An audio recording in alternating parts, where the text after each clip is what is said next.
Americans love their pets, so much so that dog mom is now part of our lexicon.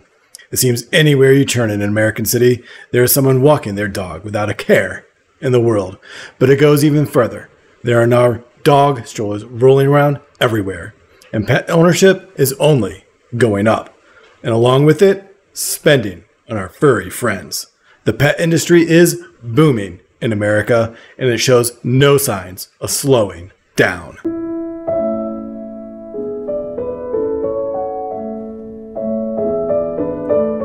Welcome to The Quality Investor.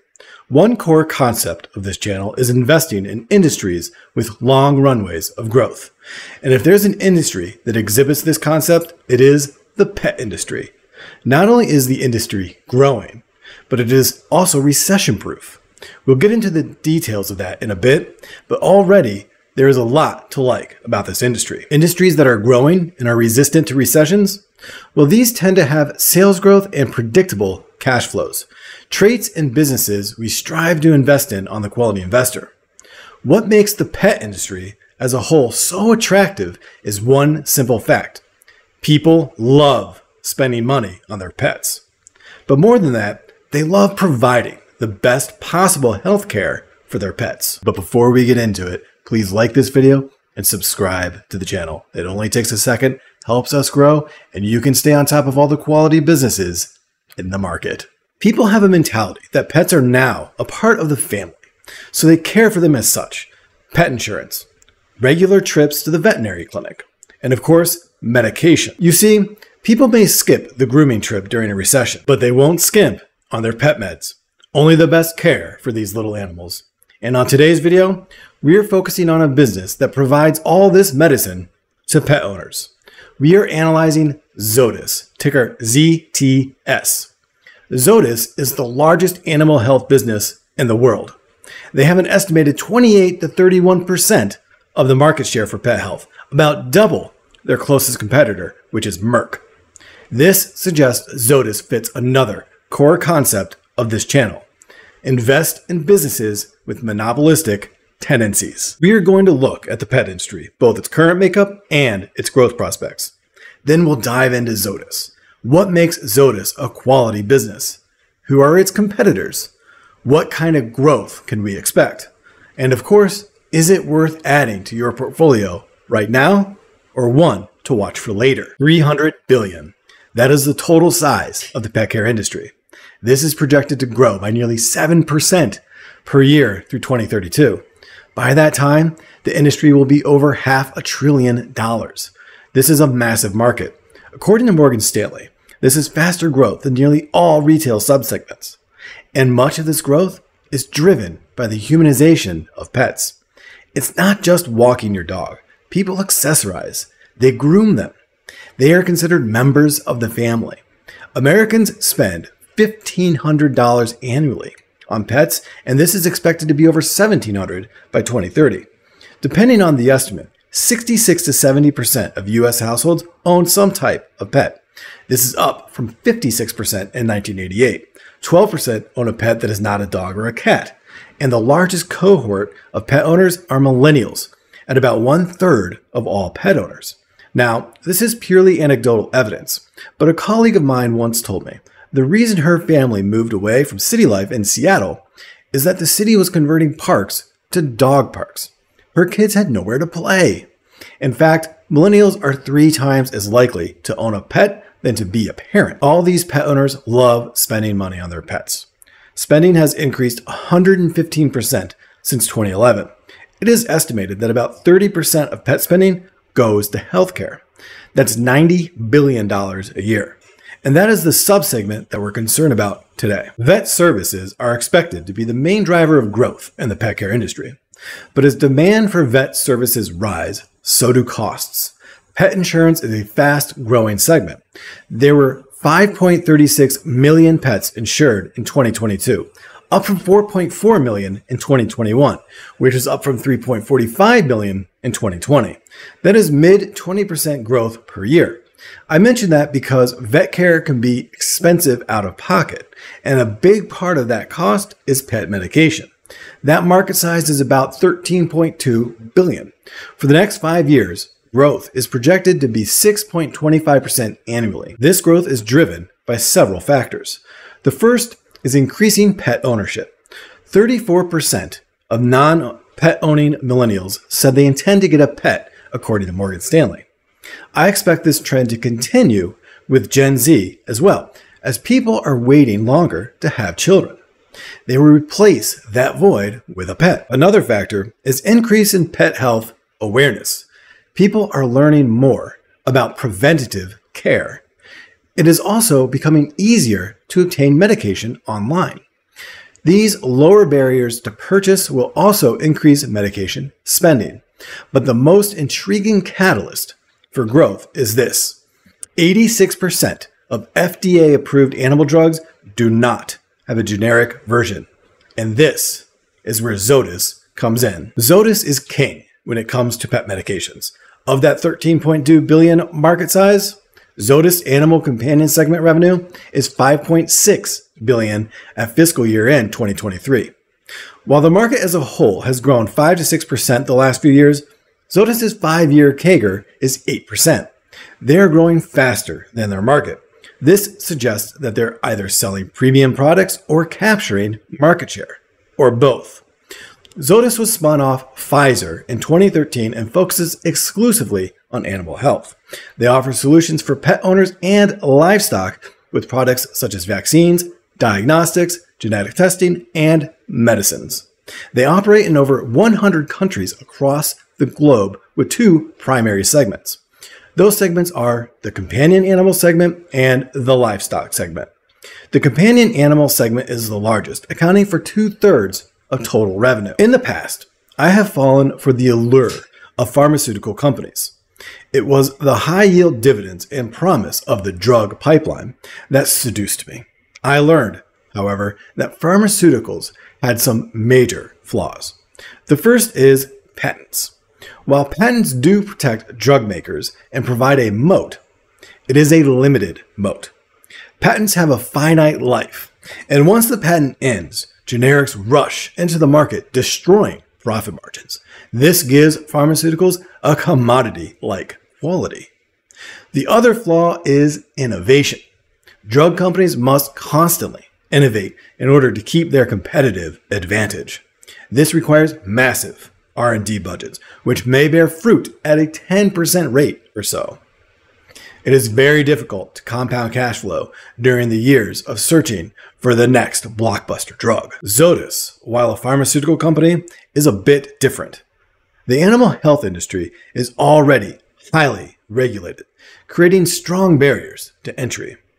Zoetis also has a strong patent portfolio, but what sets it apart is the very small amount of drug makers rushing generics to the market. Like I mentioned prior, 86% of FDA-approved animal drugs do not have a generic version. This keeps their margins fat, as we'll see. Zoetis is also highly trusted among veterinarians. Veterinarians will recommend Zoetis products due to that favorable standing. All of these factors combined create a strong economic moat for Zoetis. This moat has allowed them to reinvest cash flow back into the business to continually innovate. Even more amazing, their R&D margins have remained flat the last 10 years at around 10%.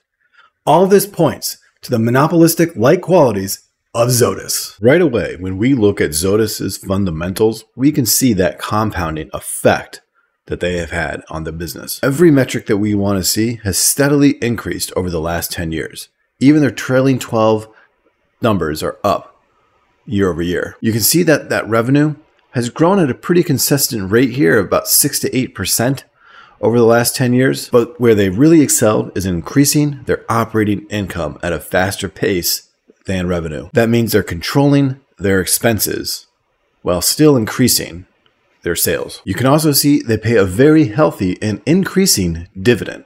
On a trailing 12 basis, it's at $1.61. They've paid that dividend now for 10 consecutive years, but you can see that growth rate regularly exceeds 15% each year, far exceeds the rate of inflation. And over here, you can see that on a 10-year annualized return has been 18%. And over the last year, they've returned 9%. Year to date, however, they are down 2.4%. So there might be some opportunity here We'll look at that in a second. Zoetis, to me, is an example of a capital light business. They have a rising operating cash, very little capital expenditure in comparison to the amount of operating cash they generate, which means a lot of free cash flow left over to investors at the end of the day. While that free cash flow has been choppy, it is still rising over time. And that's really what we want to see. You're never going to see the perfect consistency. Not every business can be like Microsoft, but we want to see that cash flow just increasing over time. And finally, they have a very good share buyback program, as their shares outstanding has steadily decreased over the last 10 years, meaning more per share for investors, especially on a cash flow basis. One of the best ways a business can create value for shareholders is by expanding the margins. And that's exactly what we're seeing with Zoetis. You can see the 10-year average for Zoetis is at 67.5%. And just last year, they did 70% for their gross margin. And this chart down here ably demonstrates the margin expansion that we're seeing on the gross margin, as well as the margin expansion in the operating margin. Their operating margin last year was at 35.9%. 10 years ago, it was at 20%. That average over the last 10 years for operating margins at 31%. Expanding margins increases the amount of cash flow that a business generates, which ultimately leads to higher cash in the investors' pockets. Free cash flow margin as well. Expansion over the last 10 years at 19% just last year compared to 9% 10 years ago. Not only are they expanding margins, management is doing a very capable job of reinvesting back into the business. You can see that by the return on invested capital. Also, steadily increasing over the last 10 years. Last year, the ROIC was 27%, and the ROCE, the return on capital employed, is at 19%. You can see the average increasing over the last 10 years. 10-year average is at 15%, and just last year, that 19%. Same with ROCE, 16%, 10-year average. We like to see these numbers at about a 15% minimum on a 10-year average. I mentioned the dividend earlier, but I just want to show how healthy that dividend really is. You can see that free cash flow payout routinely below 50%, meaning they have ample free cash to pay out their increasing dividend. The dividend yield is at currently 0.9% and has risen over the last couple of years due to the stagnation of their share price. But as we can see, this is a very financially healthy company. They've also done a great job increasing their dividend over the years. The smallest increase happened in fiscal year 2017 at 10.5%, still way above the rate of inflation. Zoetis also has a very good economic moat score, 3.63, using a 5-year average basis. You can see the gross margin percent here, their score is 5, meaning they're in the 80th percentile or above for their gross margin compared to other S&P 500 businesses. But they have strong scores across the board. They have a 4 for SG&A margin at 36.8, a 4 for interest expense at 8.91%, a very healthy CapEx percent at 28%. That's capital expenditures over operating income. Their lowest score is 2 for free cash flow conversion, which is 82% on a 5-year average here, meaning they generate 82 cents of free cash flow for every dollar of net income. A 4 for ROIC at 17% average, and a 4 for ROCE at 18%. Their growth score, however, is a very average at 2.75. 3s across the board, except for their free cash flow per share growth, which we can see is only a 3.29% CAGR over the last 5 years. However, couple that with the strong economic moat, and that is a recipe for value creation for investors going forward. And combining those scores, we can see the 2.8 for the growth score for Zoetis and a 3.63 for the growth score in the economic moat, a combined score of 3.1. A score of 3 is about the cutoff we like to see to generate that 10% annual return for a business. On a 5-year basis, however, they have returned just under 10% at 9%.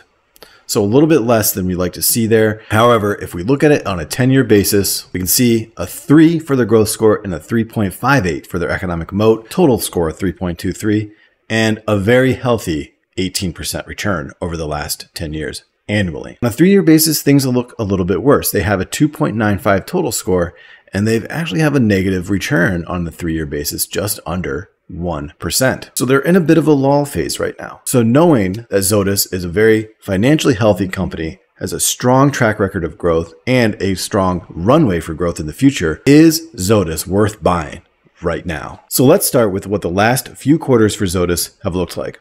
On a trailing 12 basis, their revenue is $8.9 billion. Operating profit, $3.2 billion, and that gives us an operating margin of 36%. We can see, however, this year the operating margin is trending upwards again, 36.5% in Q1 and 38.37% in Q2. Their earnings per share is $5.11 on a trailing 12 basis, a 7.3% increase year over year. And the free cash flow currently sits at $2.1 billion with a free cash flow margin of 23.5%. And we can see their free cash flow in each of the quarters of the last trailing 12 basis have beat the prior year trailing 12 equivalent. So right now, Zoetis is on track to beat my year one revenue assumption by about 1.3%. And they're pretty much tracking exactly with the operating profit. They're tracking a little bit below what I had for net income. Right now, they're on track to miss by about 3.37%, as well as missing a little bit on their earnings per share. And they have a very healthy beat right now on free cash flow. They're on track to hit about $2.6 billion in free cash flow, and my year one free cash flow estimate is at $2.25 billion. What do my assumptions for growth look like? Well, by year 10, I'm estimating a 40% operating margin, a 30% net margin, and a 27% free cash flow margin. In my view, these are not unreasonable estimates. They have hit 27% free cash flow margin in previous quarters. We'll see if they can trend up like they've been doing in their margin expansion. And if they do that, they'll easily hit these numbers. I believe these are very conservative. We can see if we compare my revenue growth assumption here, I have them growing at 6.2% over the next 10 years. The previous 10 years of revenue growth was at 6.5%. Operating income, I'm projecting to grow at 7.4%, 7.2% for net income, 9% for earnings per share, and free cash flow growing at a very healthy 10% per year over the next 10 years. We can see here, their last 10 years of free cash flow growth has been at 12%. So I'm being a little bit more conservative. The free cash flow margin by year 10, like I said, I'm expecting to be about 27%, and that's 3.6% compound annual growth for that free cash flow margin over the next 10 years. If Zoetis continues to stay disciplined with their cost management, as well as continue to reinvest value add projects like they have been doing, generating that very healthy ROIC, I believe they'll easily hit these numbers. Like I've mentioned before, with the dividend for Zoetis, it's a very strong dividend. They're projected to pay out $1.72 by the end of 2024. And you can see here that very strong growth in the dividend year over year. If they continue to grow their dividend at about 13% over the next 5 years and maintain a very healthy payout, sub 40% for free cash flow payout percent, they're worth about $134.21 in their dividend, assuming a 6.5% perpetual dividend growth rate. I think that's very easy for Zoetis to hit, as they have a very healthy free cash flow payout ratio and generate strong dividend growth for investors. In totality, what are our assumptions for Zoetis? Well, we're assuming a 37% operating margin for year one, increasing to 40% by year 10, 38% operating margin for the bear case, and a 42% operating margin for the bull case. You can see that reflects their increasing operating margin over time here based on the 5 and 10 year averages. The interest rate expense margin is about 6.75%, and they're paying about 20% in taxes. Free cash flow conversion I have at 90 cents, meaning for every dollar of net income, they will convert 90 cents of that into free cash flow. I have that remaining flat for the base case and going up to 93 cents for the bull case, or 88 cents for the bear case. They're on track to repurchase about 1.25% of their shares this year, and I have on the base estimate about a 1.5% share repurchase per year. They have a very strong dividend, as we already saw, growing at about 13% per year in my estimate, with a perpetual dividend growth rate of 6.5%. 6.75% for the bull, and 6.25% for the bear. But here's where it slows down a bit for Zoetis. Like we've seen already, they have very healthy financials. They already have a track record of strong growth, and there's a very good possibility that that growth is going to continue for a very long time. However, based on analyst estimates and Zoetis' own investor materials, I have their total revenue growing at about 6.25% per year over the next 10 years. In a best case, the bull case, at about 8%. The companion animal segment on a bull case is growing at 10% and 8% in the base case. And that is the fastest growing segment for this business. And this is the segment that's currently beating the overall pet medication submarket. The livestock segment, however, is still a substantial size of the business. And on a best case scenario, I have them growing at only 3% per year. So that is pretty slow growth. So you can see here the trailing 12 total revenue growth is at about 8.5%. Best case in the bull case would be 8% growth over the next 10 years. And of course, assuming they hit their operating margin targets, this would lead to the operating income growth of about 7.4%, net income growth of about 7.2% based on a 30% net income margin, nearly 10% net income growth on a 32% net income margin, earnings per share growth at about 9% per year, and free cash flow growth at about 10% per year. On a best case scenario, the free cash flow margin will get up to nearly 30%. Some of their better quarters right now are at about 27% free cash flow margin.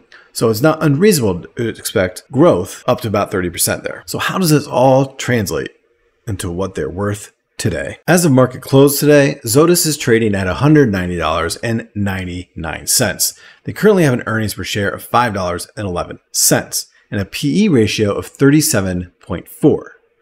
Based on the discounted cash flow, that would give them a bare price of $94.08. On a base case, $122.09, and on a bull case, $155.98. The dividend discount model shows a bear case price there of $112.12, $134.21 for the base, and $165.24 for the bull case.